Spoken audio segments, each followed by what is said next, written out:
welcome to Mythbechattin. I am Dan Barber, singer for Mythbegotten. I'm Connor Hoffman, guitarist for Mythbegotten. I am Joe Sobchak, etc. for Mythbegotten. And this is Mythbechattin, where we discuss songs we have recorded. I was going to say written and recorded, but specifically in this case, it's three songs that we did not write, but are then arranged and recorded. And as I just alluded to, today we're going to be talking about some of the traditionals that we have done. We've got one more big Mythbechattin for Tales after this, but we figured we would cover Maui, Corby's, and so this one is a traditional I first became aware of through my love of Stan Rogers.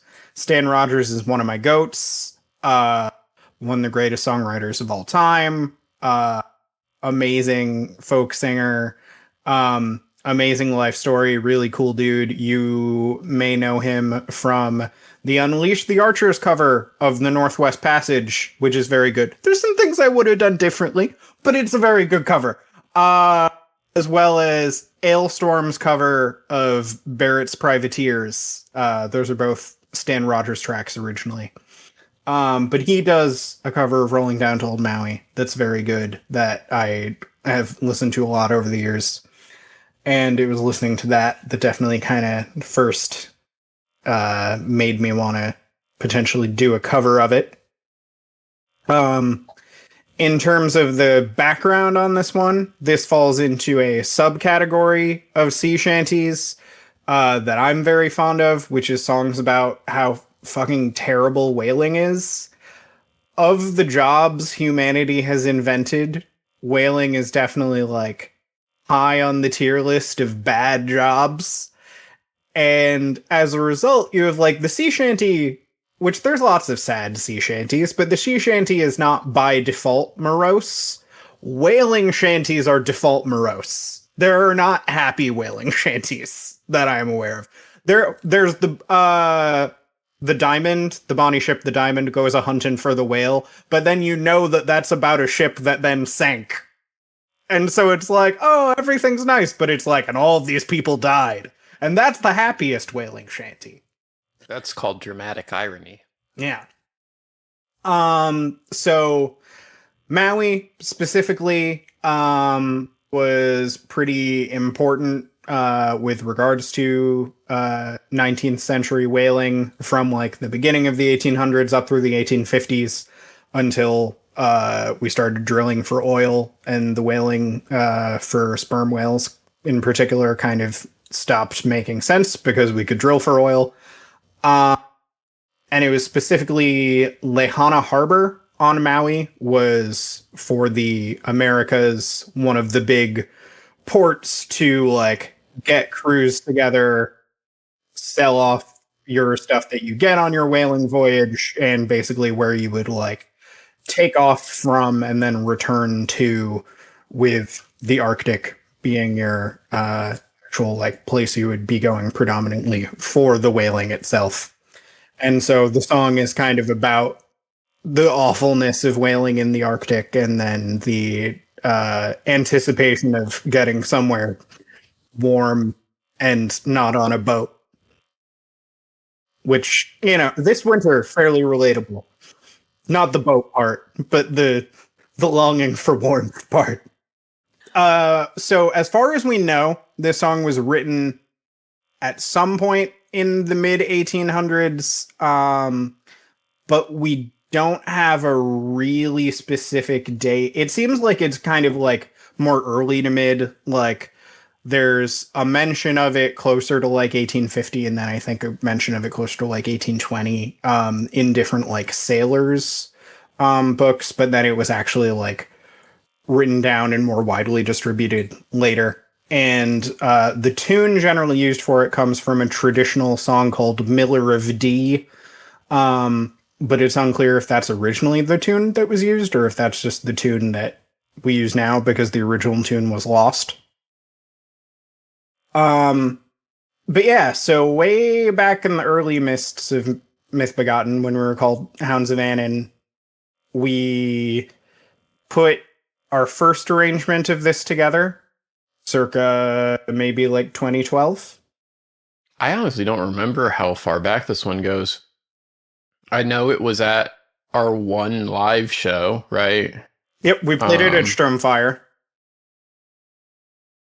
But how far before that? I mean, it was definitely That was in one of 2015. one of the first traditionals we did, if not the first. Maybe Corby's was first. I think Corby Huh. was later. Maybe. Yeah, because we did two sort of sea songs at Sturmfire. We did this, and we did the Wreck of the Edmund Fitzgerald, which we may record at some point. That one's trickier because it's written by a person who was alive recently, so you have to like pay rights to someone and stuff. But I did love our arrangement of that. That's a fun tune. Yeah, I think a lot of the arrangement for Maui kind of, because it was a traditional, sort of changed a lot. I feel like that was one that, we had the melody and the chords because they were someone else's work. And so the version that ended up on Tales kind of just happened for Tales, as I recall. Like basically all new arrangement. And Yeah, I think we might have found the old guitar profile we used back in the day and kind of went, just kind of this is what we did, and then refreshed everything. Yeah. This is the other song that I did bass for. Just because it was very early on in the cycle. Yeah, as far as I can recall, like that you already had a bass part recorded kind of before we actually like really started back into working together as a band. I or think like so, yeah. maybe like we had discussed it and then the bass part like materialized within. It was well before I was actually like plugging in my bass and like recording things and anything like that. Yeah.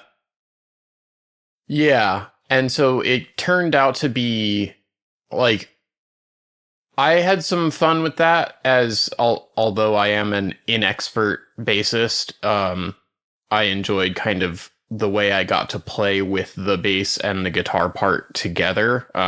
Because it is like, it's a very simple part, which I think is entirely why it's the thing we started with. Just about. Well, I guess, tonally it is the outlier, right? So it kind of made sense to start there. But as Joe mentions, I basically had most of it recorded by the time we even settled on the release structure for Tales. And it mostly was just sort of like just a very simple guitar part, just following the chord changes. There's not a lot of complicated chord changes. I like how the guitar part came out there. There's some really good heft to the and I like the solo a lot. Yeah, I think the tempo gave it the tempo we landed at gave it a nice weight, and then particularly in the solo and the more melodic parts, like Maui has that thing that folk songs in minor keys sometimes have, where it kind of flips back and forth between the flat 7 and the natural 7. And so that was something I enjoyed kind of pulling out a bit, particularly in the guitar solos, just sort of choosing where to deploy a minor 5 chord versus a major 5 chord and getting some nice tension between that, like, putting a D natural right next to a D sharp. The keyboards for this one. Yes. I also really enjoy this sort of Hammondy stuff going on. Yeah, Hammondy stuff, accordion as well, to a little bit of my Alstorm upbringing shining through there. I was like, you can't have a song about people on a boat without accordion. That's not legal.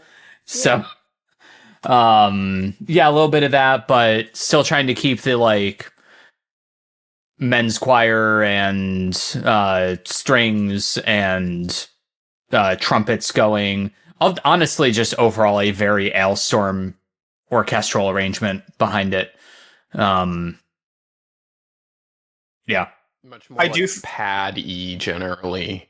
Yes. And the end of the song is definitely something that really sold me on, like, I mean, I've always liked singing with these two, but as a Blind Guardian fanboy, there is an extent to which you're like, and we just used the singer's voice 9 times. There's no need for additional people doing vocal tracks. We'll just do 24 tracks of the main singer. Yeah, Dan, do you feel like recording 24 tracks? No, not especially. There you go. I love how the end vocal harmony ended up. And it still like sends shivers down my spine. And it was such a good, like, oh fuck. This is a thing we need to incorporate in our music. And that was our voices blend well together and everything. Just yeah. And I think the 3-part harmony was in the arrangement for quite a while, wasn't it? I believe so.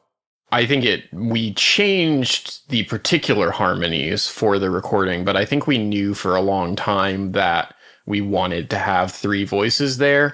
Yeah, because I think I might have written the first version and then Joe punched up most of it. Yeah, because like when I started going through and doing the rest of the orchestration for it, I remember it was like, okay, like this is like when it's going to be 3-part harmony. But then, yeah, I was doing a lot of the actual, like, all right, well, I would like for these harmonies to feel like melodies sort of in their own, a much more, like, contrapuntal approach to it, even though it's not anything particularly spicy in terms of counterpoint, but... Which is... also kind of a through line for today's episode, huh? Our traditionals are the have Joe arrange some 3-part harmony space. Yeah, I guess so. It's true. All 3 of these songs do that. A lot of the traditionals I pitch end up being ones where it makes a lot of sense to have like a cutout at or near the end. I promise it's not lazy songwriting. I just keep finding these traditionals I want to do that then really work with having some kind of a cappella section near the end. I think part of that too is, the folk song as a form, in the form that we're discussing here today, tends to be very repetitious. That sounds derogatory, but just like descriptively, it's a form where you have basically a repeating verse, and particularly in like the Celtic traditions, pretty minimal harmonic movement, because harmonic movement is usually not how those songs approach harmony at all. Like obviously that's part of the charm, and like particularly for things like wailing songs, I think having that this is a legacy that goes throughout work songs of all kinds, right? Is having that continuing pulse. There's a functional utility to the repetition. Yeah, and I think some forms will kind of like pull against that a little bit more with like using, maybe like a soloist with like a call and response sort of structure. But like generally speaking, this is a language that comes up a lot in folk music, and it's really cool, but it's also kind of challenging for, popular music broadly defined. Like the song as a form, as we understand it today, tends to be more like texturally dynamic than that. And I think particularly for myself, and I think generally our music, that's a thing that we like, is having songs that kind of move throughout.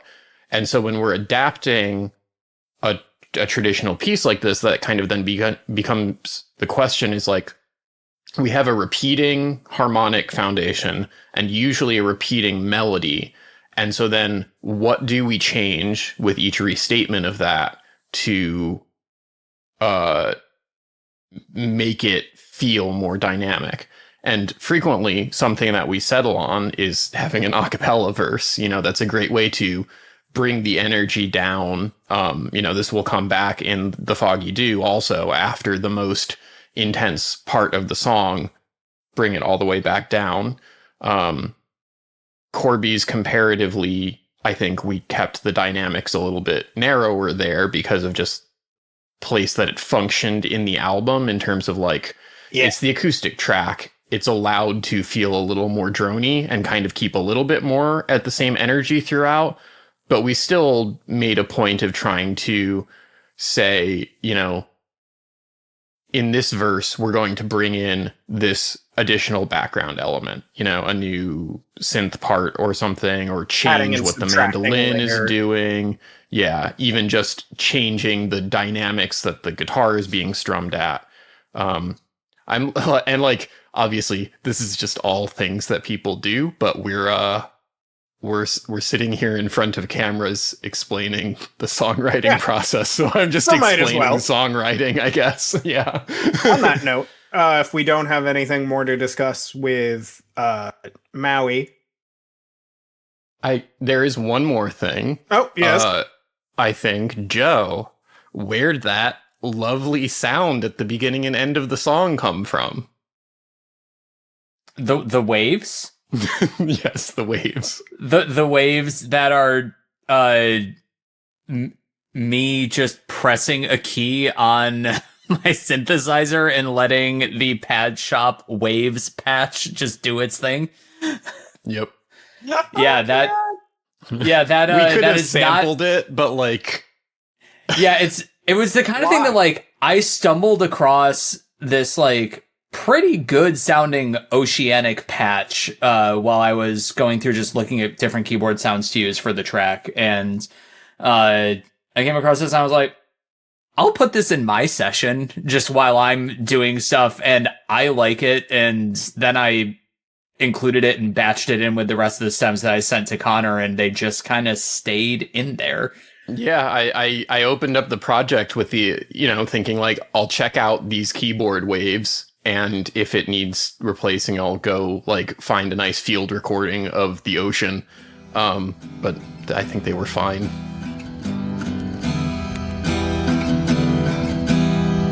As I was walking all alone. This is one of the songs collected in the Child Ballads, so named not because they are children's songs. There's a whole lot of murder in them. But because they are songs collected by Francis James Child, who was essentially a collector of all of these songs. He was also a scholar and educator and folklorist, but he made this collection of English and Scottish ballads, a lot of which were mostly at that point kind of known orally and weren't necessarily written down. This particular one, we do have an earlier written example of. Walter Scott, in the book Minstrelsy of the Scottish Border, had this one written down, and so we know it existed as early as 1803. It is possibly older than that, but it's hard to say.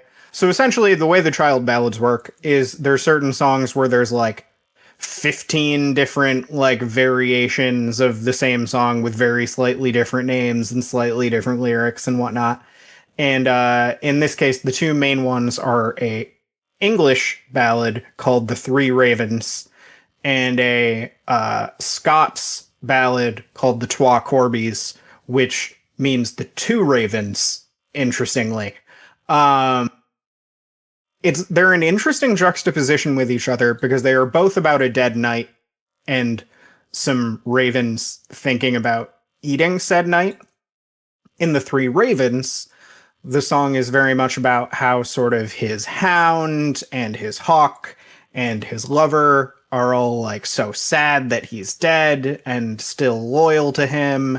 And his lover like takes him and buries him before the ravens can get to him.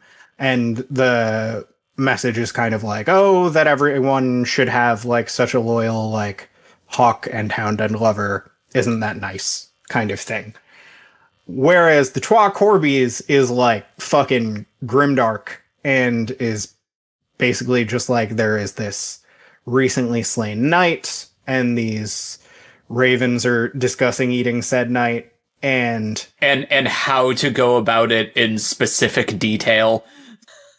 And like because his hawk is and his hound are off doing other shit and his lady's ta'en another mate, they can just eat him. And when he's dead, or his white banes, the wind shall blow forevermore. And it has this very borderline nihilistic quality It's very to it. like everyone dies alone. Yeah. And much spookier. Yeah. Yeah, even as it is, it is. And it's like, it's an interesting tension, I feel, in terms of the like, it's a song about how little this person matters, sung by, a couple entities to whom he does matter as like a source of food, right? Yeah. And so it's an interesting juxtaposition of like there is a kind of like a connection and like a reintegration into the natural world at the same time that it is like very fatalistic in terms of like the ultimate place that human like relationships of all sorts end up, right? And it's interesting too because it's a knight, and so it's like theoretically a member Someone of the who landed should gentry. be important. Yeah, and like nominally. And the three beings that are aware of him don't give a shit. Yeah. And so I was very struck by it. It was while I was working on my college thesis, which pertained to murder ballads and involved a lot of going over the different child ballads and things. I believe the way I found out about it was there's a recording online of Alan Cumming, the awesome Scottish actor, reading it. And I was just like, ooh, this is cool and spooky. And, looked into some different versions and messed around a little on guitar. And then I remember specifically messing around with it on guitar further at the island with one or both of you. I think you might have been there too, Joe. But it might have just been you and me, Connor. But back somewhere between 2011 and 2015, hanging out there and kind of working on some ideas for it, and it being this very stripped down sound. We were, Connor and I are both big Agalock fans, and that was definitely a big touch point. Some of the acoustic stuff on Ashes Against the Grain. Yeah, there's some like or the Mantle. The Mantle, yeah, The Mantle in there. more so, actually. Yeah, it's like, I guess it's kind of thematically our Desolation song, maybe. Yeah, Except maybe a little bit less angsty than Desolation song is. yes. Shockingly. Equally morose, less angsty. Yes. The one interesting point in this that I kind of don't remember where it came from, but was in the arrangement for a long time was um the meter changes at intermittently throughout each verse. There are parts where it goes back and forth between 3/4 and 4/4. That I feel like were in there for a long time, and I don't remember where it came from. I think it's just a weird. So it just kind of felt like that's what the shape of the melody called for, was just a couple extra beats there to sit with particular lines, I think. I remember it was a pain in the ass to set up my recording session for. I think that may also fall into the category of like, because I vaguely remember like kind of like coming up with the sort of my initial very stripped down version of that riff, and I have an occasional tendency to sort of write things that end up being more weird or complicated or wrong than they initially seem. Yeah, it might have been that was just my interpretation of the part that you were playing in the first version. Yeah. And that's just how it came out when I put it down to paper, digitally speaking. And it just always really felt right, I think, once we came up with that, so it never changed, really. You've also got even through the solo, right? Like, I think yeah, it keeps the same form. We've also got a really pretty mandolin solo courtesy of Peter House of Goblin Hovel and The Atrocity Tourist and Wicker Fool and other projects. He did a really good job. I had to consider doing the mandolin myself because I do play a little mandolin, but I thought better of it. I remember at multiple points. Mandolin. What if I asked them? Both you and I trying to come up with our own versions of mandolin solos for this song, and just every time being like, "This isn't it." No, Peter did much better at that. Nailed it with the banjo too. Yeah, well, because it was funny. I think initially, he was going to do like mandolin or banjo. Oh, yeah. And it became, he just brought both. And I came up with ideas for parts for both. And I was like, oh, there's both? All right. Yeah. Cool. An interesting one thing with this song, actually, in terms of the production, because it's entirely acoustic, and not just entirely acoustic, but also like intentionally stripped down, was figuring out how to lay out the soundstage and like where we wanted different instruments to be in the space. Because it doesn't have the really obvious, like, the guitars go at the sides and the bass goes in the middle. So I think where we kind of ended up was placing the main elements of the song sort of as if they were distinct people sort of in the panorama, kind of imagining it as like a fire pit song session. There's a little bit of like Foley crackling in the background. That was actual sampling. That was not. Yes, that was just a recording of a fire. And using, just thematically speaking, the fire from the cave blowing up in the Terror of Lothian as also the fire at the sort of Trois Corbies, which I do feel like was, I think, one of... Connor, did you come up with that? I forget. It was a retcon, but like once we found that, it was like, okay, yeah, that makes sense from a sequencing perspective. This is really where Corbies should go. Just that little bit of crackle and forest noise, and then we just sort of have like, imaginary Dan stage center and imaginary Connor a bit to the left and imaginary Joe a bit to the right. And then I sort of just attached instruments to each of us. Like, I think the guitar is over in my position. The accordion is over by Joe. I think I put most of Peter's stuff in the middle. I do enjoy that more or less entirely inadvertently, like not by design. I'm a huge fan of the band The Decemberists, the progressive indie folk band, I guess you would call them.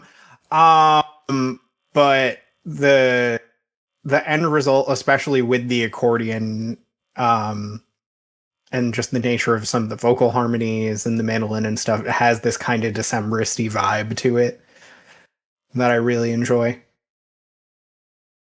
Yeah, it kind of does. I just realized that. Like, oh man. Yeah, no, for me, the accordion was very, like, I fucking love Moon Sorrow. And just every now and, like, they're one of the few bands, or at least a few bands that have, come across my plate, and definitely the one that I've dug into the most, that really like to just use an accordion sort of for its, like, textural, like, sort of as a synth pad, basically. A synth pad with perfectly capable melodic ability as well.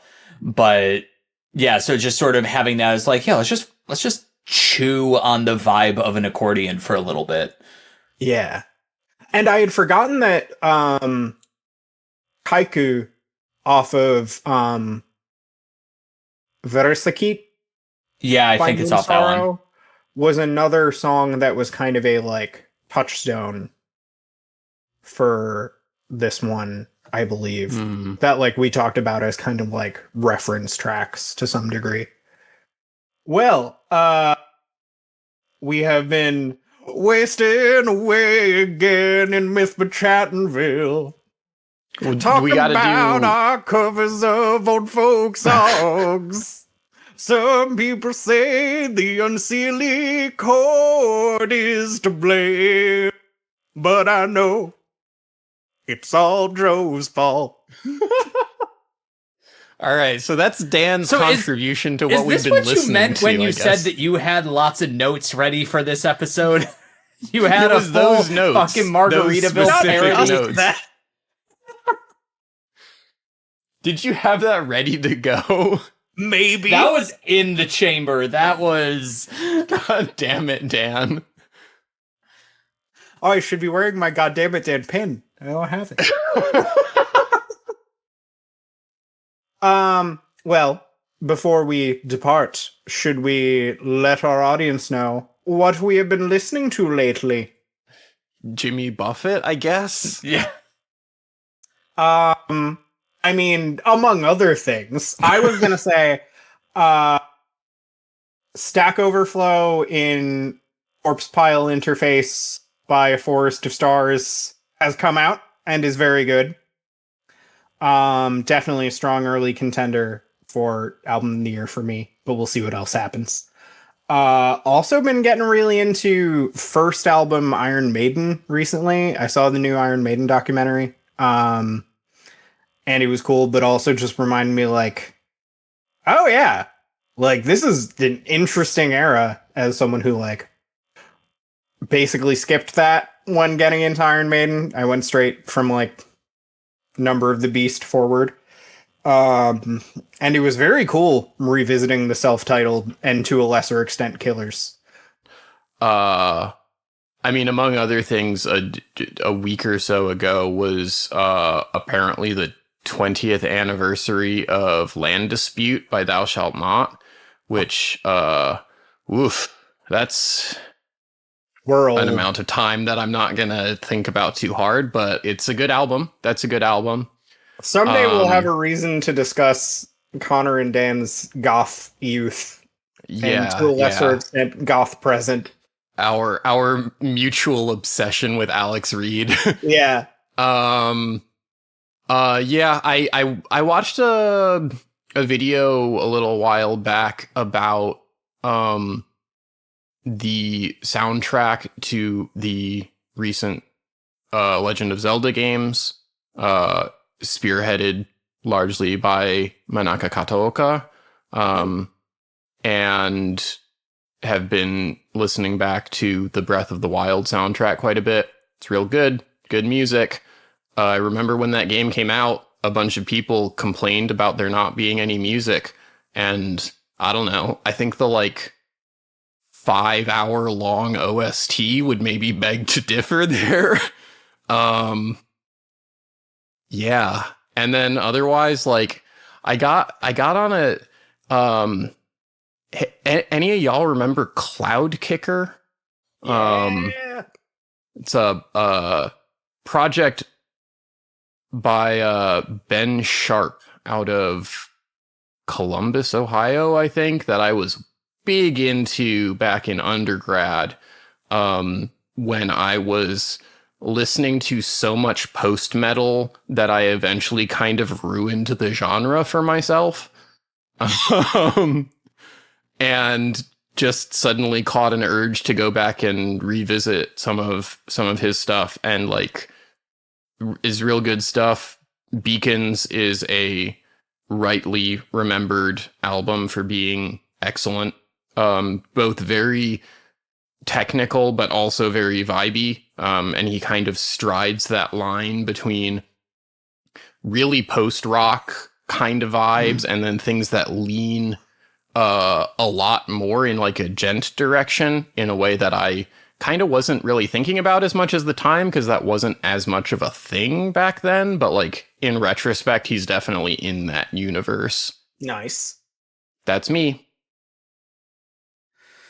Oh, let's see. I have been mostly going through nothing particularly new to me. Just sort of revisiting some old stuff.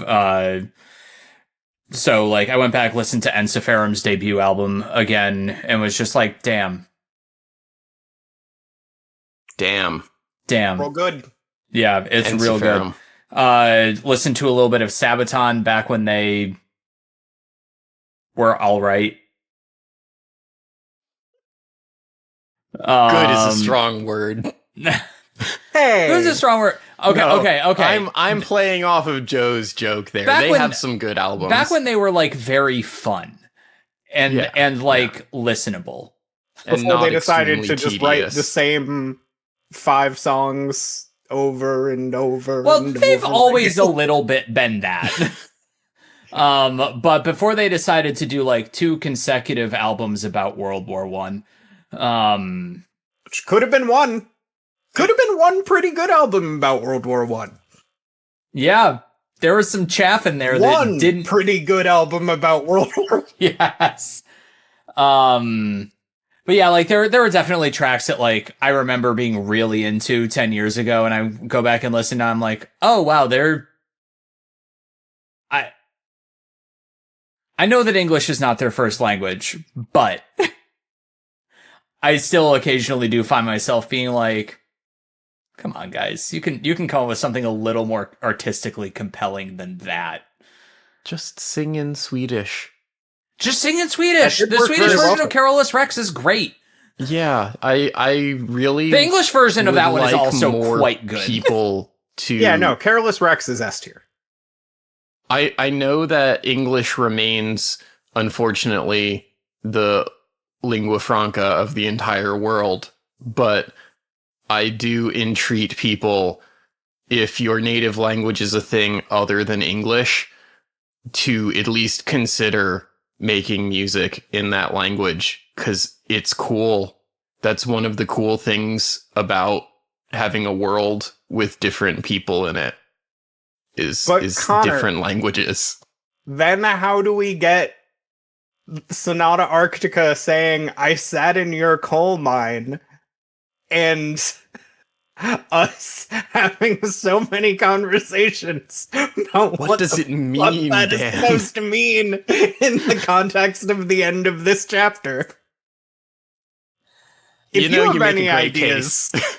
on Please the tell context us. and meaning of I sat in your coal mine in the song The End of This Chapter from the album From the Silence by 2001 Sonata album Arctica, Silence. let us know. We've been Tony Kako, It's I know probably you a listen sex to this thing, podcast. but like, how? Went back, listened to Seventh Son of a Seventh Son too, which is just, again, it's my favorite Maiden album. It really is. Sonis. Yeah. Yeah. Maiden, who are just kicking off a new tour of the world in which they are playing stuff only from the 80s. And the cheapest tickets for me to go see them at TD Garden are currently $350 a pop. Yeah, I thought about seeing them on this tour and then was like, oh, right. That's why I still haven't seen Iron Maiden. Yeah, like, I got to see them in, I want to say, like, 2012, maybe? When they were... That wasn't that much more expensive going to fucking Germany to see Judas Priest. Yeah. Yeah, like... And like, back then, it was, you know, our tickets were, like, 110 or something like that for a it wasn't general admission, but it was like, you know, you're in this section or whatever. But like, that was fine for a like, oh, I'm going to see like my idols at the time. Like now, like I even heard that like, oh, they're playing Infinite Dreams for the first time since their like Seventh Son release tour, in 1988. And Infinite Dreams is my favorite song on that album. And I was like, all right, fuck it, I should go see them. And then I pulled up the ticket, hundreds of dollars, Joe. And then I looked up the ticket prices, and I was just like, we got Infinite Dreams at home. How I long for the days of like seeing that Megadeth, Lamb of God, and Slayer tickets were like $55 and being like, I don't know about that. Yeah, is that worth it? Yeah, it's also the kind of thing that, like, thinking back to all of the, like, folk metal shows that I used to go to in New York, like, when I was in college, I was paying, like, $15 to $20 for a ticket. How were any of these bands, like, explain the economics of it to me? And the answer is probably that the economics didn't work, and that's why there aren't that many folk metal shows in the US anymore. That's why we don't have Pagan Fest anymore. Yeah. Yeah. I mean, and like inflation's another part of it.